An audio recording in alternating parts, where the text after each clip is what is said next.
నాగర్ కర్నూల్ జనజాతర సభలో సీఎం రేవంత్ రెడ్డి మాట్లాడుతున్నారు. లైవ్ లో చూద్దాం. మనస్ఫూర్తిగా ధన్యవాదాలు తెలియజేస్తున్న మిత్రులారా, ఈ ప్రాంతం ప్రధానంగా రాష్ట్రానికి దేశానికి ఆదర్శంగా నిలబడ్డ నాయకులను ఇచ్చిన ప్రాంతం.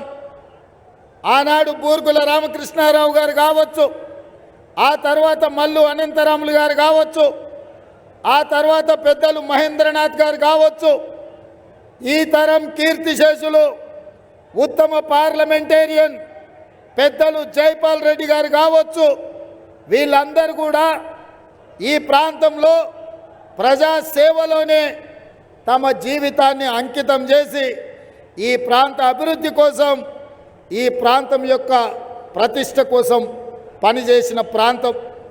ఇవాళ అలాంటి నాగర్ కర్నూల్ పార్లమెంటు నియోజకవర్గం నల్లమల్ల అటవీ ప్రాంతం ఒంగూరు మండలం కొండారెడ్డిపల్లి గ్రామంలో ఒక వ్యవసాయ కుటుంబంలో పుట్టిన నేను ఈ పాలమూరు బిడ్డగా ఆనాడు 70 సంవత్సరాల క్రితం హైదరాబాద్ రాష్ట్రానికి బూర్గుల రామకృష్ణారావు గారు ముఖ్యమంత్రి అవకాశం వస్తే మళ్ళీ ఈనాడు మీ సోదరుడుగా మీ బిడ్డగా ఈ తెలంగాణ రాష్ట్రానికి ముఖ్యమంత్రిగా నాకు కాంగ్రెస్ పార్టీ అవకాశం ఇచ్చింది.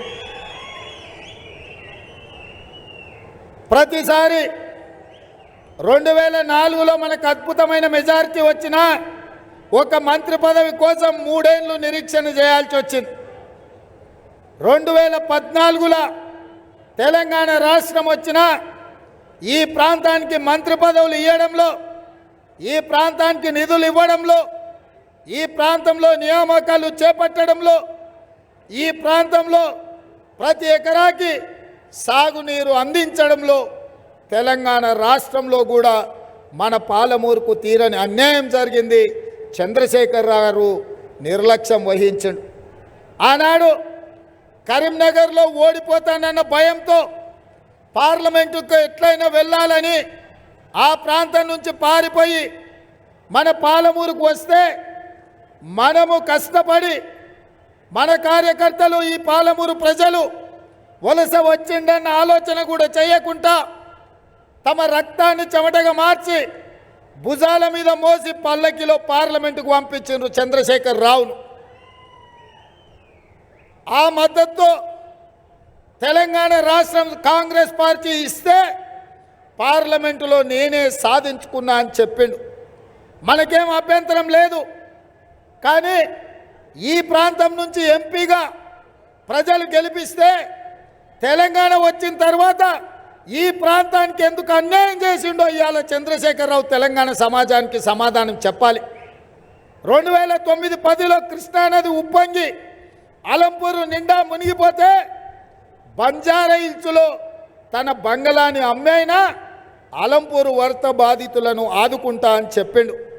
మరి నేను ఇవాళ మా మిత్రుడు సంపత్ కుమార్ని అడుగుతున్నా, ఆనాడు మునిగిపోయిన ఇండ్లకు ఈనాటి వరకు కూడా కనీసం ఉమ్మడి రాష్ట్రంలో కాదు తెలంగాణ రాష్ట్రంలో కూడా డబుల్ బెడ్రూమ్ ఇల్లు కట్టియలే. అదే కాదు, ఆనాడు కాంగ్రెస్ పార్టీ హయాంలో మొదలుపెట్టిన పాలమూరు రంగారెడ్డి ఎత్తిపోతల పథకం ఈరోజు ఎక్కడేసిన గొంగడి అక్కడనే ఉంది. కల్వకుర్తి, భీమా, నెట్టంపాడు, కోయిలి సాగర్, రాజోలి బండ, అదేవిధంగా మా మిత్రుడు దీక్ష చేసి సాధించిన తుమ్మిళ్ళ ప్రాజెక్టు కూడా దుమ్ము కొట్టుకుపోయింది. కూర్చొని తుమ్మిళ్ళ కట్టిస్తున్న చంద్రశేఖరరావు ముఖ్యమంత్రి అయినాక మందేసి ఫామ్ హౌస్లో వండుకున్నాడు తప్ప తుమ్మిళ్ళ ప్రాజెక్టు కట్టియలే.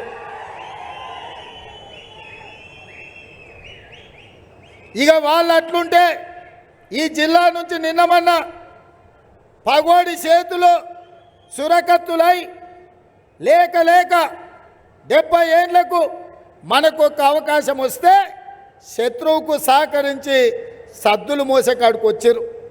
దొంగలకు సద్ది మూటలు మోసే నాయకులు కొంతమంది మన జిల్లాకు అన్యాయం చేయడానికి తయారైనరు. అందుకే మిత్రులారా, నిన్న మన టీవీలలో పేపర్లో చూస్తున్నా, రేవంత్ రెడ్డి మమ్మల్ని తిడుతున్నాడు, రేవంత్ రెడ్డి మా మీద కోపం పెంచుకున్నాడు, పగబెట్టండు, లేకపోతే మాకేదో చేసిండని.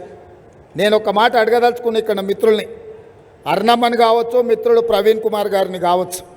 అయ్యా, ఈ తెలంగాణ రాష్ట్రంలో కాంగ్రెస్ పార్టీలో అతిపెద్ద పదవి పిసిసి అధ్యక్షుడు. ఆ పిసిసి అధ్యక్షుని సోనియమ్మ మల్లికార్జున ఖర్గే నన్నే చేశారు. ఒక రాష్ట్రంలో అతిపెద్ద పదవి ఏదైనా ఉందంటే ముఖ్యమంత్రి పదవి. ఇవాళ ముఖ్యమంత్రి పదవి కూడా ఈ తెలంగాణ 4 కోట్ల ప్రజలు ఆశీర్వదించి ఆ కుర్చీలో నన్నే కూర్చోబెట్టిండ్రు. సోనియా గాంధీ గారు, మల్లికార్జున ఖర్గే గారు ఈరోజు నాకు అండగా నిలబడ్డారు. నాకు మీకు ఉన్న పోటేంది, నాకు మీకు ఉన్న పంచాయతీ ఏంది? మనకేమైనా గెట్టు తగాదా ఉందా, ఆస్తి తగాదా ఉందా? నాకేం తగాదా ఉంది అర్ణమ్మతోని, ప్రవీణ్ కుమార్తోనని నేను అడుగుతున్నా. నాకున్నది ఒకే ఒక్క అంశము. ఇవాళ 70 ఏళ్ళ తర్వాత మన ప్రాంతానికి అవకాశం వస్తే 5 ఏళ్ళు రాజకీయాలను పక్కన పెట్టి, రాజకీయాలకు అతీతంగా ఎజెండాలు పక్కన పెట్టి మన పాలమూరును ఎట్లా అభివృద్ధి చేసుకోవాలి, మనందరం కలిసి దేశంతో పోటీ పడే విధంగా మన ప్రాజెక్టులు ఎట్లా పూర్తి చేసుకోవాలనో కూర్చొని ఆలోచన చెయ్యకుండా వచ్చినప్పటి నుంచి కాళ్ళల్లో కట్టెబెట్టి కింద పడేయాలని చూసుడు మీకు ధర్మమా అని నేను అడుగుతున్నా. అర్ణమ్మతో నాకేం పంచాయతే? అర్ణమ్మ దగ్గర ఉన్నదేందని నేను గుంజుకోనికే. గద్వాలలో ఆమె పార్టీ బీజేపీ పార్టీ ఎమ్మెల్యేకి నిలబడితే 7,000 ఓట్లు వచ్చి డిపాజిటే గల్లంత అయింది. ఇంకా మీ దగ్గర ఏముందమ్మా నేను అడగనికే? అదేవిధంగా మిత్రుడు ప్రవీణ్ కుమార్ ఐపీఎస్ ఆఫీసర్, ఏ రోజు కూడా ఆయనను గౌరవించినాం. ఆయన ఉద్యోగం రాజీనామా చేసినప్పుడు, ఆయన ఉద్యోగంలో ఉండి చంద్రశేఖరరావు ఆయనను ఇబ్బంది పెట్టినప్పుడు మేమందరం ప్రవీణ్ కుమార్ గారికి అండగా నిలబడ్డాం. ఆయన ఉద్యోగ రాజీనామా చేసినప్పుడు మేము కూడా బాధపడ్డాం. ప్రవీణ్ ప్రజా జీవితంలో ఉండాలి, దొరలకు వ్యతిరేకంగా కొట్లాడాలి అని మేమందరం ఆయనను ఆహ్వానించినాం. మరి నేను ఇవాళ అడుగుతున్న మిత్రుడు ప్రవీణ్ కుమార్ గారిని, ఆయన డీజీపీ అయ్యే అవకాశం ఉన్న మీరు ఐపీఎస్ అధికారిగా రాజీనామా చేసి ఈ దొరల పెత్తనాన్ని సహించేదే లేదు, ఈ దొరలకు వ్యతిరేకంగా గడీలను బద్దలు కొడతా, గడీలను గూలుస్తా అని ఆనాడు మీరే కదా ప్రవీణ్ కుమార్ గారు మాట్లాడింది, మీరే కదా ప్రజలకు చెప్పింది. ప్రభుత్వ అధికారిగా నన్ను పని చేయనిస్తలేడు చంద్రశేఖరరావు, అందుకే ఈ ప్రభుత్వ ఉద్యోగానికి రాజీనామా చేసిన ప్రజా జీవితంలోకి వస్తున్న ప్రజల తరఫున కొట్లాడతా చంద్రశేఖరరావు గద్దె దించుతా అని చెప్పినావు కదా. మరి 6 నెలల్లోనే ఏం మారింది? ఏమి మీరు చంద్రశేఖరరావు గారిని చూసి నమ్మినరని నేను అడుగుతున్నా. నిజంగానే మీరు చంద్రశేఖరరావుకు వ్యతిరేకంగా కొట్లాడాలంటే మీ ఉన్న బీఎస్పీ పర్వాలేదు, లేకపోతే కాంగ్రెస్లోకి వచ్చైనా చంద్రశేఖరరావుతో కొట్లాడడానికి అవకాశం ఉండే. కానీ 2 కాదని ఎవరికైతే వ్యతిరేకంగా మీరు రాజీనామా చేసిండ్రో, ఎవరినైతే 4 కోట్ల తెలంగాణ ప్రజలు తిరస్కరించి 100 మీటర్ల గోతి తీసి పాతి పెట్టిర్రో, ఇవాళ నువ్వు మళ్ళా సమాధుల కాడ పోయి ఆ సమాధులకు పూల దండలేసి సమాధిలో పాతుకుపోయిన చంద్రశేఖరరావును ఎందుకు భుజాల మీద పెట్టి మోసుకొని తిరగాలనుకుంటున్నావు మిత్రమా అని నేను అడుగుతున్నా. ఎందుకు నువ్వు మద్దతు పలుకుతున్నావు? ఈ 10 ఏళ్ళు తెలంగాణ రాష్ట్రంలో శాసనసభలో మేము, నా మిత్రుడు సంపత్ కుమార్ మాదిగల ఏబిసిడి వర్గీకరణ మీద తీర్మానం ప్రవేశపెడితే పోలీసులను లోపలికి రప్పించి గొర్రెలు ఈడ్చినట్టు ఈడ్చి అసెంబ్లీలో నుంచి మమ్మల్ని బయట పడేసిండు. అఖిల పక్షాన్ని వర్గీకరణ కోసం ఢిల్లీకి తీసుకెళ్తా అని 10 ఏళ్ళు మమ్మల్ని నిండా ముంచిండు. మేము అనుకూలంగా వర్గీకరణకు ఉంటే మమ్మల్ని బయట పడేసిన చంద్రశేఖరరావు పక్కన చేరినామంటే ఇవాళ మీరు వర్గీకరణకు వ్యతిరేకమా అని చెప్పి మిత్రుడు ప్రవీణ్ కుమార్ నేను అడగదలుచుకున్నా. 10 ఏళ్ళు నరేంద్ర మోడీ ఒక రకం మోసం చేస్తే చంద్రశేఖరరావు ఇంకొక రకంగా అన్యాయం చేశాడు. వర్గీకరణకు వ్యతిరేకంగా 10 ఏళ్ళు పనిచేసిన చంద్రశేఖరరావు పక్కన మీరు చేరి ఇవాళ మీరు ఓట్లు అడుగుతారు. మరి మా మిత్రుడు ప్రవీణ్ కుమార్ గారు ఎట్లా అనుకున్నారో నాకు తెలియదు, కానీ దోమకు ఎంత పెద్ద తొండం ఉన్నది ఏనుగు అవుతుందా? దోమకు కూడా రక్తం పీల్చుకోనికే తొండం ఉంటుంది. ఆ దోమకు తొండ ఎంత పెద్దగా ఉన్నది ఏనుగు కాదు. మరి ఎందుకు ఏనుగు తిరిగి దోమ దగ్గరికి పోయిండో ప్రవీణ్ కుమారే ఈ ప్రజలకు చెప్పాలి.